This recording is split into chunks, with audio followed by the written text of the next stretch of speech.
पक्षांचे असतात आणि ह्या प्रश्नाला उत्तर देणे हे सरकारला बंधनकारक असतं.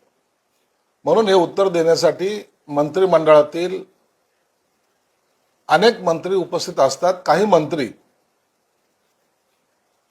काही अति महत्वाचं कारण असलं तर अनुपस्थित राहायचं जर असेल तर संसदीय कार्यमंत्री आणि मुख्यमंत्री यांना आम्ही पत्र देत असतो. आता पाऊस चालू आहे, काही ठिकाणी अनेक प्रकारचे अपघात घडलेले आहेत आणि तरी या अधिवेशनामध्ये उत्तर देण्याची सर्वस्वी जबाबदारी हा गटनेता म्हणून किंवा मुख्यमंत्री म्हणून देवेंद्र फडणवीस साहेब घेत असतात आणि योग्य तो मंत्री त्या संदर्भात उत्तर देत असतो. म्हणून सरकारच्या मार्फत ज्याही मंत्र्यांनी उत्तर दिलं असेल ते सरकारचं मत असतं. याचा अर्थ असा होत नाही की विरोधीच्या आमदाराच्या प्रश्नाला उत्तर मिळत नाही म्हणून आता आपल्याकडे काही प्रश्न उपस्थित नाहीत म्हणून त्यांनी गदारोळ करणं आणि मंत्री उपस्थित नाही असं कारण दाखवणं हे योग्य नाही.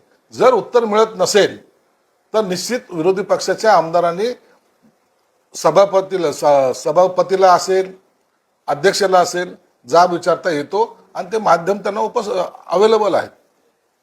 उद्धव ठाकरे 12:30 वाजता पत्रकार परिषद घेऊन रामरक्षा आंदोलनाची घोषणा करणार आहेत. राम मंदिर दान या प्रकरणी ठाकरेंची शिवसेना आक्रमक झाल्याचं पाहायला मिळतं.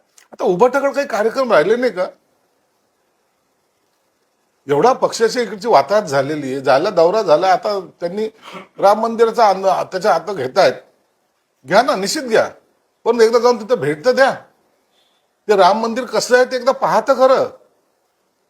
तेथील झालेल्या भ्रष्टाचाराला कोणीही त्याचं पाठराखण करणार नाही, त्या चोरीचं कोणी समर्थन करणार नाही. परंतु आम्हाला सगळ्यात जास्त चिंता असं तर समजण्याचं सुद्धा काही कारण नाही. एक भक्तिभावाने जे लोक रामाच्या मंदिरामध्ये जाऊन दक्षिणा टाकतात किंवा काही लोकवर्गणी तिथे अर्पण करतात त्याचा विनियोग ह्या चांगल्या कामासाठी झाला पाहिजे. आणि जो कोणी हे चोऱ्या करत असेल, आता 8 लोकांना अटक केलेली आहे, याच्यामध्ये जे सामील असतील त्या सर्वांवर कारवाई होईल. परंतु आता त्याचा इश्यू करून काही कारण आपण राजकीय काहीतरी मोठं घडवतोय असा जो आभास निर्माण करायचा प्रयत्न उभाटाचे लोक करतात, मला वाटतं हे योग्य नाहीये. त्यांनी जाऊन स्वतः त्या माध्यमातून रामाचं दर्शनही होईल आणि त्यांना एक जे काही चाललंय रामाला जर प्रार्थना केली तर पक्षातही काहीतरी घडेल. संकट समय राम मदतीला येतात असं अनेक वर्षांपासून झालेलं, जसं उदाहरणार्थ भाजपला मागच्या निवडणुकीमध्ये रामाने साथ दिली, तसं यावेळेसही देखील अशी चर्चा सुरू झाली आहे. आम्हाला रामाची साथ असते, आम्हाला हनुमानाची साथ असते, परंतु काही लोकांना वेळ प्रसंगी पाहून रामही सोडोशी वाटतो, हनुमंतालाही सोडोशी वाटतं आणि रावणाबरोबर जाऊन जेव्हा युती करतात त्या टायमाला काय परिणाम होतो हे गेल्या 19 पासून आपण पाहत आहे. मुंबईत एका पाठोपाठ 2 दुर्घटना घडल्या, मात्र यावरून ज्याचे भाजप आमदार अमित साटम यांची असंवेदनशीलता पुढे आली, हे सगळं सांगताना असताना पाहिजे होते सभागृहात. बघा, मुंबईमध्ये घडलेल्या घटना अत्यंत दुर्दैवी आहे. एक विद्यार्थ्याचा मृत्यू आणि काल एक मेन होलमध्ये गेलेल्या माणसाचा मृत्यू. अशा घटना हे काही हसण्यासारखे किंवा त्याच्यावर कॉमेंट्स करण्यासारखे नाही, तर याच्यापासून बोध घेण्यासारखं आहे. कोणाची जबाबदारी, कोणी काही कशामुळे झालं याच्या खोल्यामध्ये आपण गेलो पाहिजे ना. ह्या घटना पुन्हा घडू नयेत. पाऊस एका दिवसाचा नव्हता, तर आता आणखीन पाऊस पडणार आहे, त्याच्या उपाययोजना काय केल्यात याच्याकडे आपलं लक्ष असलं पाहिजे. राजकारण हा बाजूला ठेवा, पण सर्वसामान्य माणसाच्या जीवाशी जेव्हा खेळ होतो त्या टायमाला आपण सिरियसली आणि गांभीर्याने त्या घटनेकडे पाहिलं पाहिजे. म्हणून ती घटना आमच्या सर्वांसाठी दुःखदायी आहे आणि मुख्यमंत्री साहेबांनी यावर योग्य त्या सूचना सुद्धा संबंधित अधिकाऱ्यांना दिलेल्या आहेत. राजकारणात घोडेवाजात सुरू आहे असा आरोप विरोधकांकडून केला जातोय. आता कोर्टातही म्हणणं आहे की अपघातात मुलं मरत आहेत आणि विधानसभेत काय चर्चा सुरू होते आपण सगळे बघतोय. एका पक्षातून दुसऱ्या पक्षात कसे गेले यावर चर्चा सुरू आहे आणि राजकारणात घोडेवाजात झालाय निरीक्षण कोर्टाला नोंदवलं. कोर्टाने जे निरीक्षण नोंदवलं हा त्यांचा स्वतःचं मत आहे, परंतु मुळामध्ये ग्राउंड लेवलवर जे काही राजकारण चालतं त्याची स्थिती कशी आहे हे थोडं जे त्या ग्राउंडवर खेळतो त्यांना ते माहीत असतं.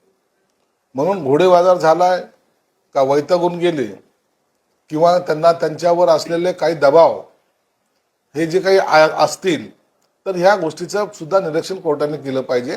कोर्टाचा आम्हाला अवमान करण्याचा अधिकार नाही, परंतु वस्तुस्थिती सुद्धा कधीतरी समोर आली पाहिजे. ज्या पक्षामध्ये हे लोक होती किंवा ज्या पक्षामधून आम्ही बाहेर पडलो त्याचे मागचे कारण सुद्धा ते गांभीर्याने घेतले पाहिजे. संभाजीनगरचा एक महत्वाचा मुद्दा आहे. पाण्यावरून तुम्ही काल अधिकाऱ्यांना सांगितलं, पण 1100 कोटी रुपयाचे रस्ते गेल्या 7-8 वर्षामध्ये केले गेले होते, कारण खड्ड्याची राजधानी म्हणून ओळख होती. आता ते पुन्हा 1100 कोटी पाण्यात गेलेले आहेत. आता तीच पुन्हा खड्ड्याची राजधानी अशी स्थिती झालेली आहे. 2 दिवसाच्या पावसामुळे अनेक ठिकाणचे रस्ते जे खचले गेलेले आहेत किंवा ज्या ठिकाणी खड्डे पडलेले आहेत ते ठेकेदार कोण होते, कोणाचे नातेवाईक होते, त्यांनी असं काम का केलं याची सखोल चौकशी ही आयुक्तांनी करायला पाहिजे. आणि जो दोषी असेल त्याला ब्लॅकलिस्ट केलं पाहिजे. सर्वसामान्याचा पैशाची लूट अशा प्रकारे होणं हे सर्वसामान्य माणसाला कधीही आवडणारं नाही.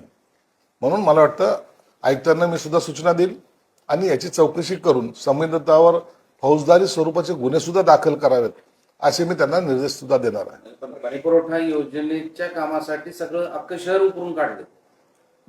लायबिलिटी जी असते ज्या ज्या विभागाने किंवा एखाद्या प्रायव्हेट व्यक्तीने सुद्धा जर खोदकाम केलं असेल तर ते रस्ते बुजवण्याचं काम सुद्धा त्यांचं आहे.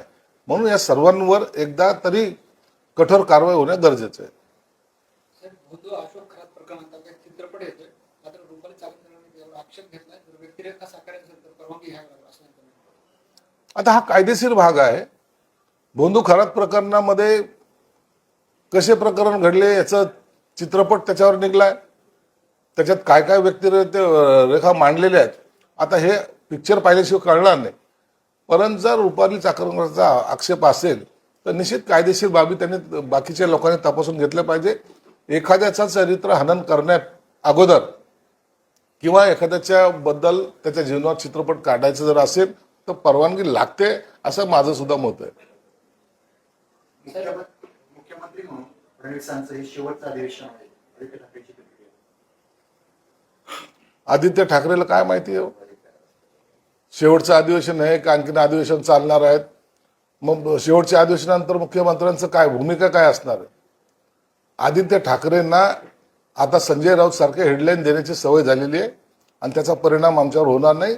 महायुती अंतर्गत निवडणुका पदाधिकारी निवडण्यासाठी घेणार अशा पद्धतीची माहिती पुढे येते अशी चर्चा सुरू आहे. काय सत्य आहे?